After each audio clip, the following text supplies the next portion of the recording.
Hello, my name is Dr. Dave Webster, and this is part of my ongoing video blog series about the travesty of lack of access to PET-CT in Ontario. This particular video, I'm going to be asking the question, who exactly are the beneficiaries of the Ford government's health care agenda?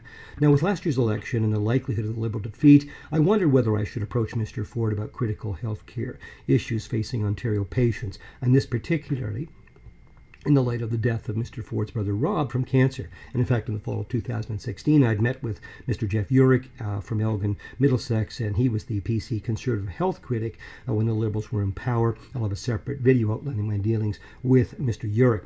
But in addition, I'm from Sudbury, and it turns out that PET has been a major topic in Sudbury for more than a decade. I'll have more to say about that in other videos. But in addition, the Conservatives were hoping to finally gain a foothold in the Sudbury district. So I was approached by some local PC politicians who initially seemed very excited about the possibility of me meeting with and supporting the Ford campaign.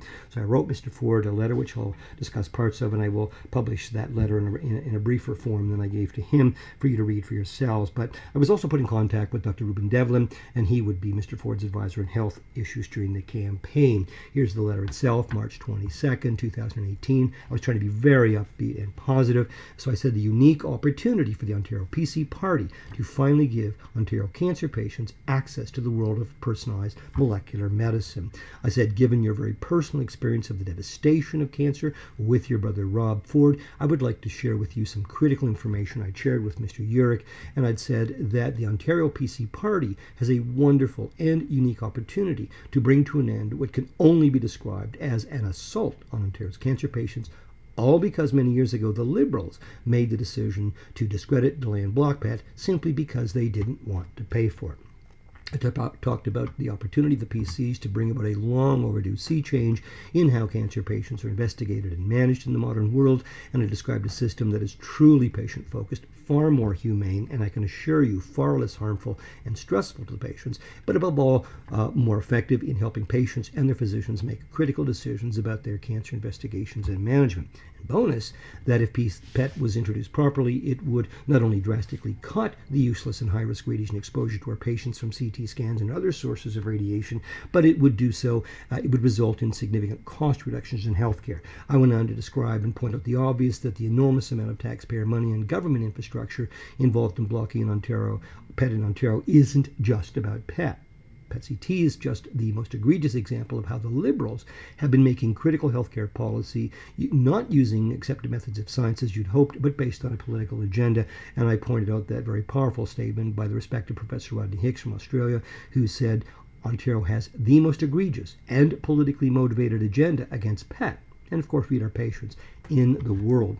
So I made a proposal that if Mr. Ford got into power, I would like to have had an opportunity to meet briefly with you and interested members, give a short presentation on PET and why it was declared the cornerstone of personalized molecular imaging management over a decade ago. And I went on to reassure them they had my absolute word that I would not mention this meeting anywhere, and nothing would come out of that meeting unless it was with their approval and for their benefit. I concluded by saying that you have, what have you got to lose by hearing and seeing the facts for yourself? And I said, and in the end, the world would remember your brother, Mr. Rob Ford, as someone who inspired you, Mr. Ford, and the PC Party to finally end what can only be described and will be described historically as a politically motivated agenda directed at some of our sickest and most distressed patients in a very cruel and failed attempt by the Liberals to cut health care costs. Signed, sincerely. Now, as the election campaign wore on, it became all too apparent that the local PCs were mistaken about Mr. Ford's eagerness to tackle PET. Mr. Ford was in Sudbury, I believe, at least 3 times during the campaign, and there was never any attempt to arrange a meeting with me. Rather quickly, my emails were ignored, first from those who approached me in Sudbury, and then, of course, by Dr. Devlin. Now, in the end, what they were really only hoping to do is to get me to tone down my efforts to make PET an election issue. So when the PCs did win the election in June of 2018, 2 events immediately made it obvious to me where Ontario patients would fit into the Ford agenda, at least with respect to health care. And the first was that Ms. Christine Elliott was appointed the Minister of Health. I'll have a separate video giving you the facts so that you can decide for yourselves what Ms. Elliott actually thinks about some of our sickest and most distressed patients. And the second was the appointment of Dr. Ruben Devlin as the special advisors to the PCs on quality health care. So they've been in power some 8 months now, and it's become apparent and clear that Ontario Ontario's last place status in the world amongst advanced medical jurisdiction is not only acceptable, it's in fact desirable. So you might ask yourself, why would the PCs, faced with an enormous provincial deficit, largely because of out-of-control healthcare costs, an aging population, and the opportunity to provide 21st century healthcare using fewer taxpayer dollars, why would they not want to give patients access to tests which have been routinely available to patients in Chile, for example, for now almost 20 years? So I've been dealing with politicians at every level in Canada now for almost 40 years on many health issues besides PET, and I've realized over the past year or so in my dealings with the PCs that I've come to this conclusion that the Ford healthcare agenda is really all about protecting politically powerful medical specialty groups and other allies from being negatively impacted financially by the proper introduction of PET in Ontario. I've also come to believe that one of the most effective ways to get Ontario voters to finally demand access to modern healthcare is to show you examples of what the lack of access to PET means to you and your loved ones. So thus I'm going to take an extra few minutes in this video to point out another example of what it means to have the least number of PET scans per 1,000 population anywhere in the world where PET is available, with the bad news being that we actually have the most inappropriate and wrong indications for PET.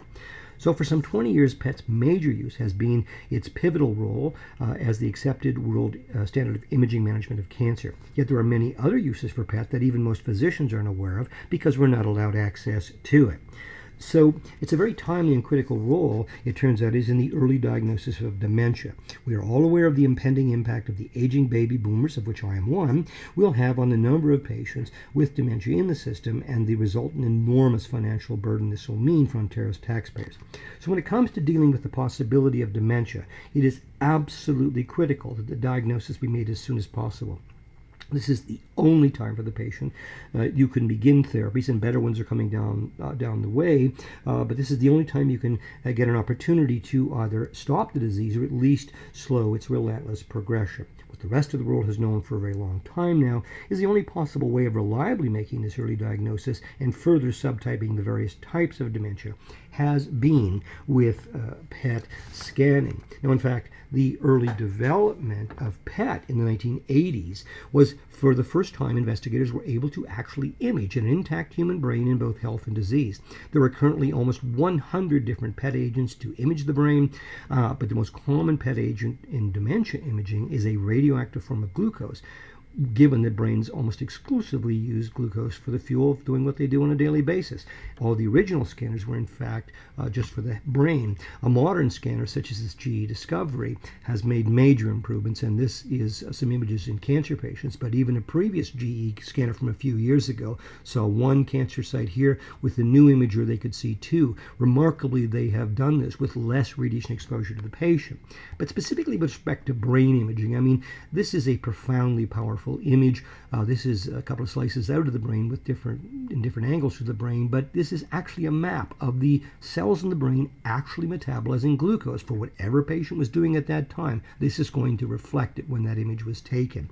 This is the CT scan. This is the fused image using a different color scale. So I've said that PET, everybody's known it's the only way of doing this, and these are just a very superficial look at this, but here's a slice out of the brain, the front, the back. This is a normal aging brain, but this is an Alzheimer's patient. Notice how little glucose metabolism is at the back here compared to normal. And this is something called PICS dementia. You probably haven't heard about necessarily, but something else people hadn't heard of is Lewy-Body dementia, a particularly severe form of dementia. That came into the public attention when Mr. Robin Williams committed suicide, apparently because he was diagnosed with Lewy-Body dementia. Now, the only way Mr. Williams could have known that, short of an autopsy, was with PET scanning. Now, this is a PET scan starting at the top of the brain and going down to the bottom, front and back. But you'll notice there's more activity at the front and the back, and it is in the back of the brain, or the occipital lobes, where there is this decreased uptake, and it's where visual processing takes place. It becomes more obvious when you see in a normal brain, it's actually usually the area of most intense sugar uptake. And in fact, this disordered area of metabolism reflected here in the PET scan, it accounts for the terrible visual hallucinations which accompany Lewy-Body dementia. Now, this is just a very superficial look at imaging in the brain, but what is the Ford, Elliott, Devlin position on PET in brain imaging? Their position is this: there is no quality evidence that PET is useful for brain imaging for patients in Ontario. Now, there are many other uses, as you might expect, for PET, and I will be showing you some of these on my social media for you to truly comprehend what it means to live in Ontario and be deprived of what has been quite clearly the most significant developing in the imaging management of patients in the entire history of medicine. That is, of course, unless you have the misfortune of living in Ontario and not, for example, Quebec. Just two quick examples. This is a heart or cardiac PET scan. These are the images here. This is the CT. This is the fused image here. And in inflammatory or infectious disorders, it has a major use. This patient has sarcoidosis. Now, to finish on a final point, I also pointed out the critical thing to Mr. Ford, and I want to again reinforce with you that, remember, this isn't just about blocking PET in Ontario. PET-CT is the most egregious example of how critical healthcare policies have and continue to be made in Ontario, and there's every indication that that's going to continue unless we demand it not. So, Mr. Ford, I say to you, and I ask you two questions respectfully.